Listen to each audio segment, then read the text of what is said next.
how are you today? Welcome to my class again. It's the 12th grade class.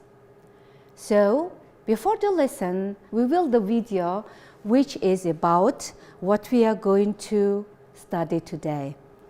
So, when you are watching the video, you see that what they are. So, today's topic is about Mongolian culture. So, the question I have is, do you know Mongolian calligraphy was registered with UNESCO in 2013 as part of Mongolia's cultural heritage? Okay, do you think? Okay, now let's go on.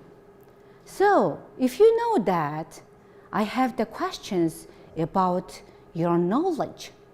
The first, can you write your name in Өдөр Mongolian script? So, you studied since 6th grade Өдөр Mongolian script. So, I'm going to write my name. Okay, also you could write your name.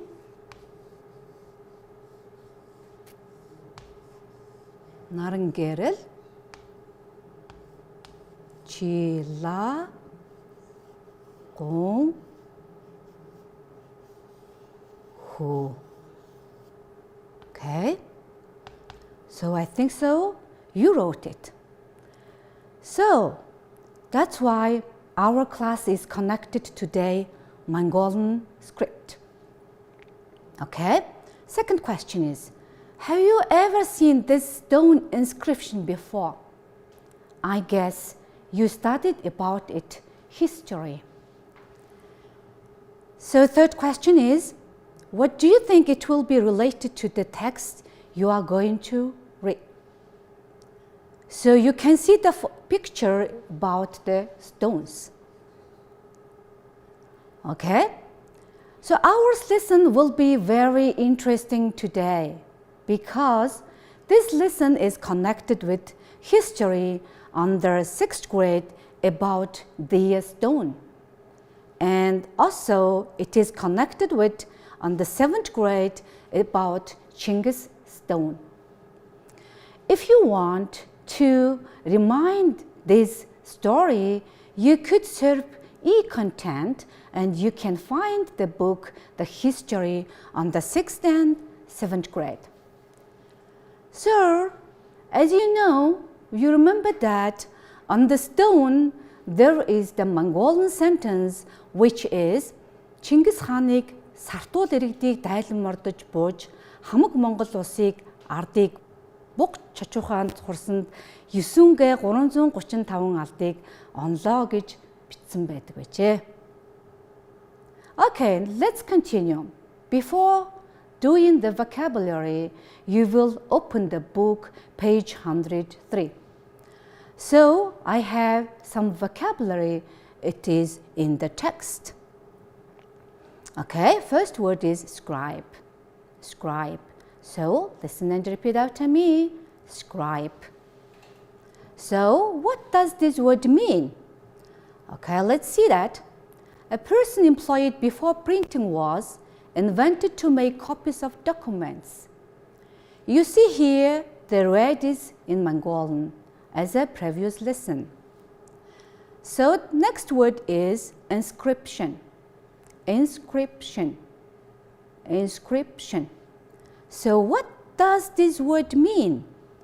So the word is words that are written or cut in something.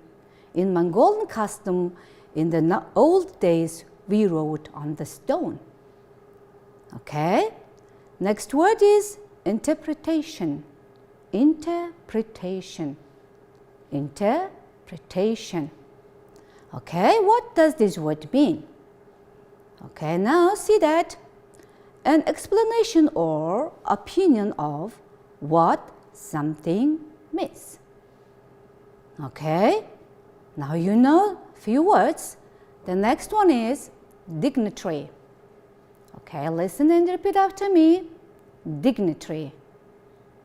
Dignitary. So do you know what does this word mean?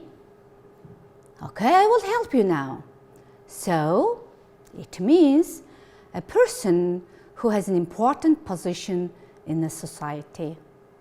Mostly kings and queens and princes, etc. Okay, next word is seal. It's noun. It's noun. So, what does this word mean? It means an official mark on document, sometimes made with wax, that shows it is legal or has been officially approved. So when you are checking the new words, please very carefully to see that red ones written in Mongolian. Okay, next word is fathom. Fathom. Fathom. So very carefully to say that word is fathom. So this is noun. So you know that what does this word mean? It's the measurement. It means a unit for measuring. It equals 1.83 meters. It is in Mongolian measure. Okay, so you know now some words given in the text. So after the checking the new words, please do exercise using the vocabulary.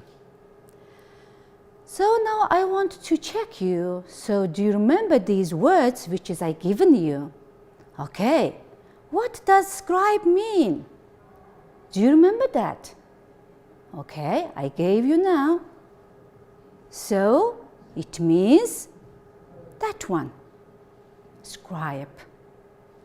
Okay, now do you remember next word is inscription. Inscription, what does this word mean? Okay, you got it? Okay, let's see now. This one is here in red. So inscription means it's on the stone. Next word is interpretation. Interpretation. Interpretation. So you know that meaning is same as explanation. Okay, are you ready now? Next word to check. Okay, I will show you. Dignitary. Dignitary. So do you remember that word? Okay, I will show you in Mongolian meaning. Okay, very good. You know that word now. Okay, next word is fathom. Just I am remembering you, it's the measurement. So, what does this word mean? It's in red in Mongolian. Okay, very good job. You got many new words. After that, I have the word is seal. Okay, do you remember? Okay, yes. If you remember, okay, the meaning is this one. Okay, so you have few words to use in your text. Okay, now open your page 103. There is the text about Mongolian script.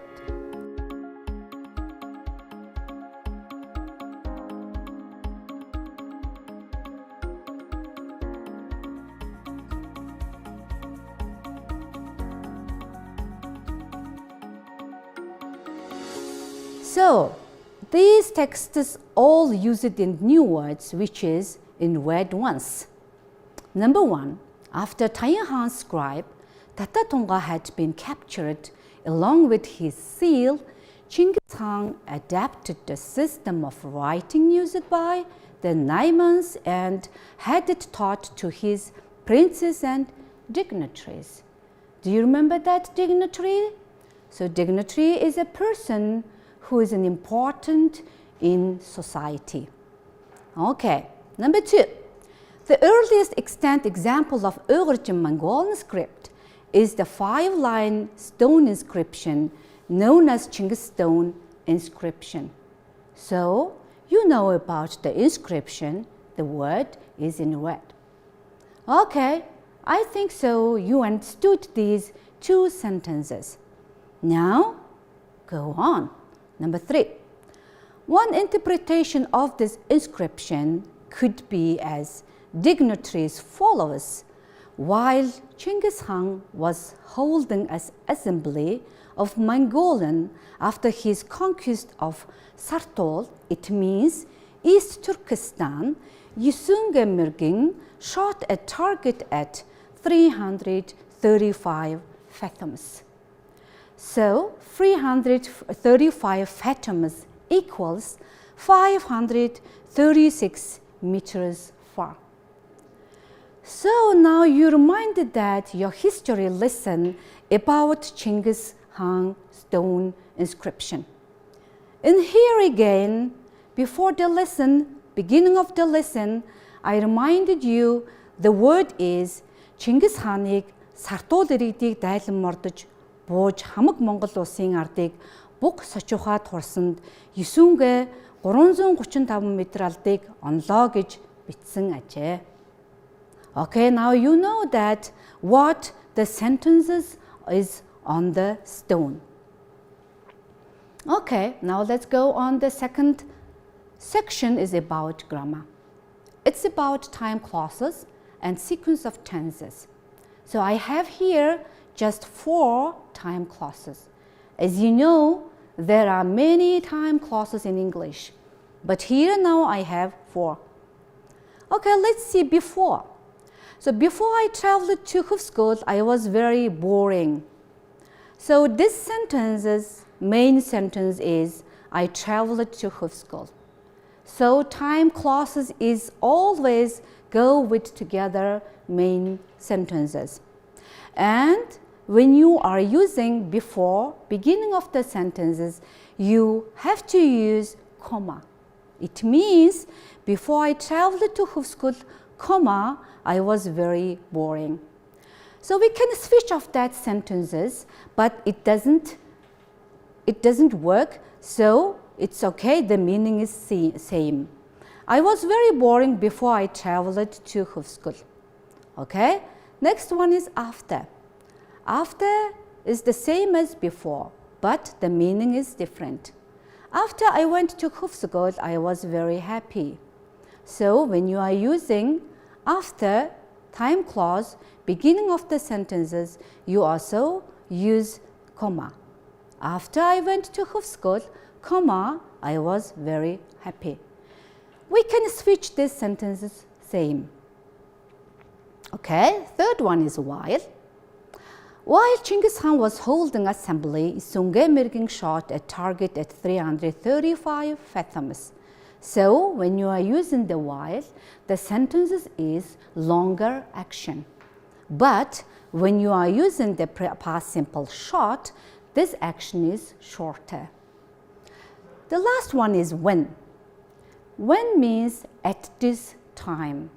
At this time, I was a child, same as when I was a child, I liked to read a book. Okay, now you remind the time clauses before you studied. Now let's do some exercises, which is using while, when, before, and after.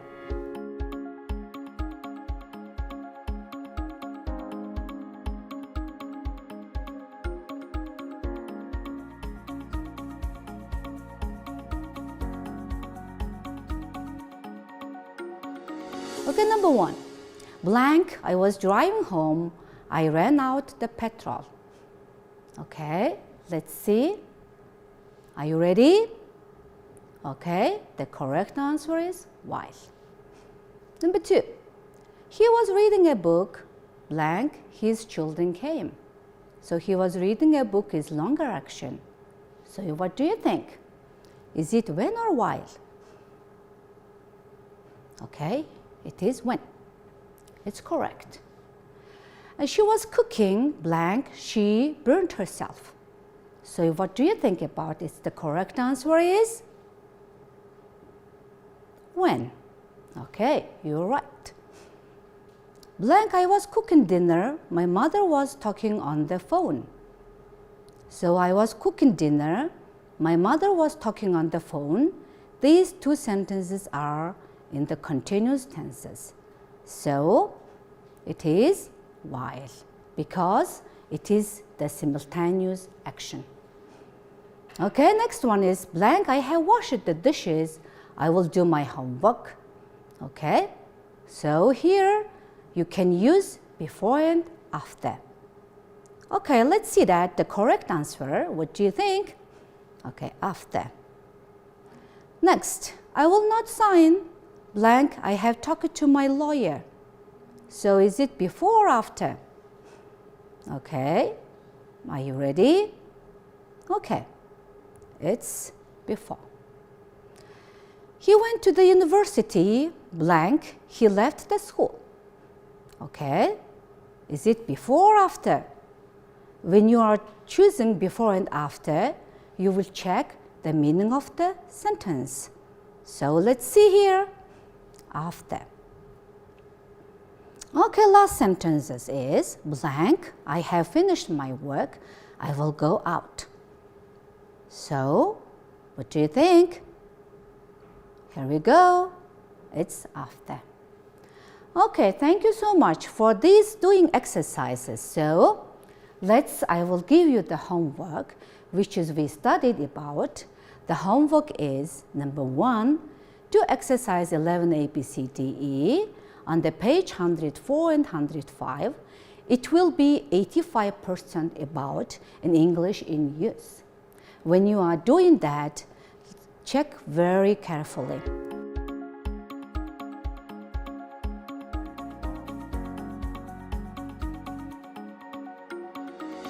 Number 2, read the text again and choose the correct answer.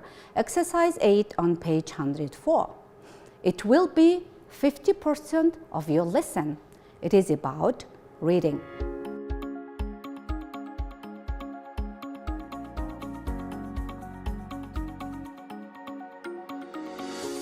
Okay, number 3 is check yourself for vocabulary and grammar and do exercise 3 and 4 on page 112 and 113. It will be about 35% and you could do some grammar and vocabulary.